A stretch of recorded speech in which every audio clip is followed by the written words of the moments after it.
masih apa, tapi sekarang semua sudah berubah. Begitu banyak hasil-hasil yang dicapai, begitu banyak orang-orang hebat bermunculan di sini. Ya, ada banyak sekali di sini, ada banyak diamond dan platinum yang saya hormati semuanya. Ini banyak sekali yang chat saya juga, tapi mohon maaf kalau nggak kebales. Soalnya chatnya udah kayak tawuran nih handphone itu. Ya. Saya yakin semua yang platinum semua sama nih ya, gold juga kemungkinan sama ya.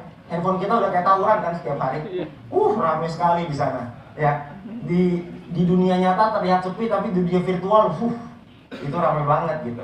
Ya, jadi kalau yang saya lihat seperti itu. Jadi kalau misalkan ada orang yang bilang bahwa VTube ini bukan hal yang iya nantinya kedepannya akan begini akan begitu gitu ya, itu kalau menurut saya ya mungkin mereka bisa jadi mereka benar karena itu dari sudut pandangnya mereka. Tapi mereka dari luar, kita dari dalam. Yang tahu adalah yang di dalam, bukan yang di luar. Nah, kita yang lebih paham. Ya, karena memang saya juga mengerti bahwa konsep bisnis ini adalah konsep bisnis yang unik. Sebuah konsep bisnis yang belum pernah ada sebelumnya. Belum pernah dikenal sama orang. Ya, jadi orang juga menyikapinya dengan salah gitu. Tapi ya nggak masalah. Yang penting kita tahu siapa kita. Nah, melanjutkan dari Pak Noval tadi gitu ya, untuk tahun depan tahun 2021 kita akan ada banyak hal besar yang menanti kita gitu. Sekarang ini kita lagi di tengah badai, ya kita semua juga merasakan ya badainya sangat banyak sekali karena memang fenomenal kita ini mengguncang dunia persilatan ini gitu. Ya itu mengguncang sekali sampai memang kita pasti akan menghadapi hal seperti ini. Tapi yang saya senang dan saya perjuangkan gitu ya, membantu manajemen juga, bahwa manajemen tidak tinggal diam, bahwa selalu ada upaya yang dilakukan untuk bisa membuat kita semua bisa merasakan manfaatnya. Jadi kalau misalkan kita sudah melewati badai itu, kalau saya punya satu kutipan yang saya sering dengar gitu ya, yang saya selalu ingat, bahwa janganlah cemas ketika badai datang, karena setelah badai pasti akan ada pelangi. Ya. Jadi buat kita yang bisa bertahan, ya, buat kita semua yang bisa bertahan dengan badai-badai semua ini, kita semua akan melihat pelangi yang indah. Amin. Tapi Amin. juga saya percaya, saya juga tahu ada orang-orang yang ketika terkena badai itu terjatuh dari kapal. Ada, pasti ada. Ya orang-orang yang mungkin tidak bisa melewati ini semua. Ya kita bukan bilang mereka itu musuh kita, bukan. Karena mereka juga teman kita, sahabat kita dan saudara kita. Tapi ketika mereka keluar bukan berarti mereka musuh kita, karena tidak ada yang namanya musuh, tidak ada yang namanya teman. Ya, jadi kalau buat saya ya kalau misalkan kita semua saudara, kita semua warga Indonesia, kita semua bersaudara. Jadi kalau misalkan hari ini mereka berpendapat yang berbeda dengan kita, tidak menutup kemungkinan bulan depan bersama pendapat dengan kita. Jadi jangan memusuhi teman-teman kita, karena kita semua nanti bisa ujung-ujungnya kita semua bisa berteman lagi gitu. Ya. Dan di VTube ini juga yang saya lihat begitu luar biasanya adalah sumbangan demi sumbangan juga kita lakukan. Karena kalau misalkan niatnya baik, usahanya baik, insya Allah hasilnya pasti baik. Nah, jadi kalau misalnya kita lihat di sini tadi kita juga Dr. Dedi dan tim memberikan sumbangan. Bukan cuma di sini, ada banyak teman-teman juga banyak saya sering lihat berbagi sumbangan ke sana sini. Ya karena kita dapat rezeki, kita juga harus bisa berbagi rezeki kepada negara kita. Karena kita bisa membantu negara kita untuk bisa jauh lebih baik lagi. Dan tentunya dengan negara yang lebih baik lagi, VTube juga akan berubah menjadi lebih baik lagi. Ya. Nah, saya sering mendengar gitu ya bahwa sebuah prediksi bahwa tahun 2045 ada 5 negara yang akan menjadi negara superpower terbesar di dunia. Ada 5 negara. Diprediksi ini ya, ini masih prediksi. Yang pertama adalah China. China dengan kekuatan luar biasa lah. Kalau China nggak usah ditanya lah ya. Di situ kalau kerjanya emang manusianya ajaib-ajaib. Nggak ngerti itu kenapa bisa begitu ya.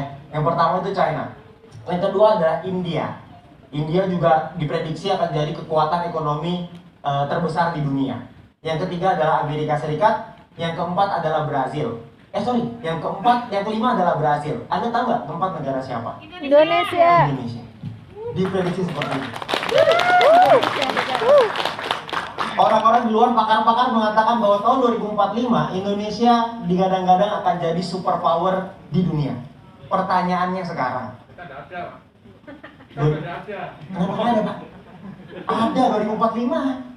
Ada Pak, cuma 25 tahun. Insya Allah harus ada Pak. Jadi 2045 Indonesia akan jadi superpower dunia. Pertanyaannya sekarang, bagaimana caranya untuk sampai ke sana kan gitu. Itu cuma kurang lebih sekitar 20 tahun yang lagi loh. 20 tahun lagi mungkin kita dan anak-anak kita mungkin ya nantinya akan merasakan itu gitu. Nah, Saya berpikir gitu, gimana ya caranya ya ngelihat keadaan Indonesia sekarang kok rasa-rasanya jauh ya buat sampai ke sana gitu. Tapi setelah saya pikir-pikir lagi, dengan kekuatan digital, dengan kekuatan online, rasa-rasanya tidak ada yang mustahil di dunia ini. Karena kalau misalkan dulu kita ngelihat, kan agak tidak masuk akal kalau kita bisa panggil kendaraan lewat handphone kita, benar nggak? Lewat sebuah alat kecil, ketik klik klik klik klik klik, motor nyampe. Klik klik klik klik klik, tiba-tiba mobil nyampe. Masuk akal nggak? Sekarang masuk akal. 10 tahun yang lalu, 20 tahun yang lalu tidak masuk akal. Jadi kalau misalkan saya melihat, mungkin dengan 2045 nanti, ketika Indonesia menjadi top 5 dunia gitu ya, 5 besar dunia, jangan-jangan hal itu terjadi karena VTuber. Amin. Jangan-jangan. Jangan-jangan itu terjadi karena tadi Pak Noval bilang, dari dompet pertama, kedua, ketiga, dan seterusnya, akhirnya pendapatan per kapita kita semuanya naik. Dengan per kapita yang naik, artinya Indonesia juga jadi jauh lebih baik. Ya, harapan kami adalah kita menatap hal itu. Ya, meskipun sebenarnya di awal juga kita nggak nyangka sih bisa sampai kayak gini. Saya yakin teman-teman semua di sini, leader-leader di depan, tidak ada satu orang pun yang menyangka bahwa itu bisa sebesar ini dan secepat ini. Ya, di tengah lagi dalam pandemi, ternyata YouTube-nya melesat dengan luar biasa. Ya, kita cuma nggak ada yang nyangka, tapi ketika sudah dijalani, tentunya semakin dilihat semakin besar dan semakin besar. Ya, jadi buat teman-teman semua, pesan dari saya adalah kalau misalkan yang paling penting untuk kita bisa mencapai keberhasilan, tentunya nggak lain dan nggak bukan adalah diri kita sendiri. Banyak hal yang bisa menjatuhkan kita. Kata Ibu Kartini ya. Ibu Kartini pernah berkata bahwa banyak hal yang bisa menjatuhkan kita, tapi satu-satunya hal yang pasti akan menjatuhkan kita adalah sikap kita sendiri. Cara berpikir kita sendiri, respon kita terhadap sebuah masalah. Karena banyak orang ketika bertemu masalah, yang dipikirannya nomor satu adalah komplain dulu. Bukan berpikir dulu, lihat dari sisi positifnya dulu, bukan melihat dari sisi negatifnya. Sayangnya banyak orang di luar sana, bukan yang di ruangan ini ya, yang di luar sana, melihat sesuatu itu dari komplain dulu pokoknya. Saya juga nggak tahu tuh kenapa. Teman-teman di sini sering nggak dapat komplain? Yang paling depan paling sering. Tentunya yang bangku-bangku depan ini rajin sekali pasti. Ya, kalau udah komplain yang nggak tahu jawabnya apa, tiba-tiba hubungi ke atas, hubungi ke Pak Noval. Pak Novalnya tidak balas, tiba-tiba hubungi ke Pak Dr. Dedi. Dr. Dedi nggak balas, tiba-tiba ke saya kan gitu. Semuanya sama ya, semuanya sama. Ada juga jangan sedih kalau saya nggak bisa jawab, saya tanya lagi ke atas. Sama aja, nggak ada bedanya gitu. Nah, jadi kita harus melihat dari respon kita dulu. Nah, saya berharap respon kita itu akan menentukan masa depan kita nantinya. Jadi buat teman-teman semua yang di depan ini, ya ada di sini ada Pak David, ada Pak Andro, ada Pak Tudiman, ada Pak Noval ya, ada Pak Dr. Dedi, ada Pak Jawat, ada Bu Darna, ada Bu Lady, ada Pak Hedi Bintang ya. Semua rekan-rekan yang Diamond di sini, rasa-rasanya saya nggak pernah dengar mereka komplain. Nggak pernah mendengar mereka komplain. Yang pernah adalah kita diskusi ini gimana ya. Nah itu pernah. Tapi kalau komplain rasa-rasanya belum pernah. Dan itulah yang membuat mereka bisa dari posisi mereka sekarang. Ya. Jadi teman-teman semua, VTube ini sebenarnya sederhana. Kalau kita berpikir dengan sederhana. Oh sorry, ada Pak Sarwito ketinggalan. Pak Sarwito di meja soalnya. Pak Sarwito juga. Ya. Jadi kalau misalkan kita lihat, VTube ini sederhana sebenarnya. VTube ini bukan hal yang sulit. Karena kita hanya perlu menceritakan ke teman kita hanya perlu memberikan peluang kepada teman-teman kita. Caranya juga cuma tinggal nonton aja, persis seperti yang Pak Noval tadi katakan. Ya. Tapi pada prinsipnya ujung-ujungnya adalah bukan soal mudah atau tidaknya, tapi pertanyaannya kita mau jalankan atau tidak jalankan. Pertanyaannya adalah kita mau menjalankan dengan sepenuh hati atau kita mau menjalankan dengan setengah hati. Kalau kita menjalankan dengan setengah hati, tentu hasilnya juga pasti setengah-setengah. Kalau kita jalankan dengan sepenuh hati, maka hasilnya juga pasti akan penuh. Nah sekarang semuanya kembali ke tangan Anda masing-masing. Kita semua punya aplikasi yang sama. Kita semua menonton iklan yang sama. Kita semua memulai dengan cara yang sama. Sama-sama bikin OTP kok. Sama-sama ribetnya bikin OTP itu kita ngerasain juga. Bahkan di awal-awal lebih ribet lagi, diklik gak masuk-masuk. Sekarang mending cuma perlu pindah-pindahan. Dulu kita mau diklik, tungguin, gak keluar. Klik lagi, gak keluar. 3 kali klik selesai, bener gak? Dulu 3 kali klik tunggu 24 jam. Mending sekarang tuh. Sekarang mah enak, cuma kalau OTP gak keluar paling 1 jam. Paling 1-2 jam juga udah beres. Dulu mah kita 24 jam udah klik gak keluar-keluar gitu. Ya jadi kita di awal juga melewati hal-hal yang sama. Tapi apa yang membuat kita berbeda, itu bukan karena kita duluan, bukan. Bukan karena kita duluan memulai, bukan. Tapi karena kita mengerjakan dengan sepenuh hati. Karena kita bekerja tanpa mempertanyakan.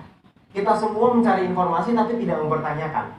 Ya, yang saya lihat di teman-teman banyak yang mempertanyakan. Kalau begini gimana? Kalau A tambah B gimana? Kalau A tambah B tambah C tambah D? Kalau tambah E? Kalau begini? Kalau begitu? Pusing. Ujung-ujungnya cuma kalaunya doang jadinya yang keluar. Terus kapan kita cerita ke orangnya? Kan gitu ya. Kalau pertanyaan di pikiran kita adalah, ini kalau begini, nanti begini loh. Kalau begitu, nanti begitu. Nah, nanti kalau ada begini, nggak akan selesai.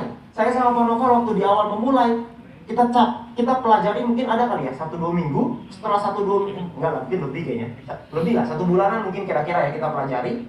Februari kemarin lah, 1 bulan kita pelajari. Setelah kita pelajari, oke, beres. Udah beres, oke, kita tancap gas. Udah, nggak pakai pertanyaan-pertanyaan lagi. Pertanyaannya muncul bulan April memang. Itu pertanyaan yang serius sekali waktu bulan April tuh, ya. Jadi kita juga melakukan hal yang sama. Saya yakin semua teman-teman Diamond juga semua sama. Semuanya sama seperti itu. Jadi buat teman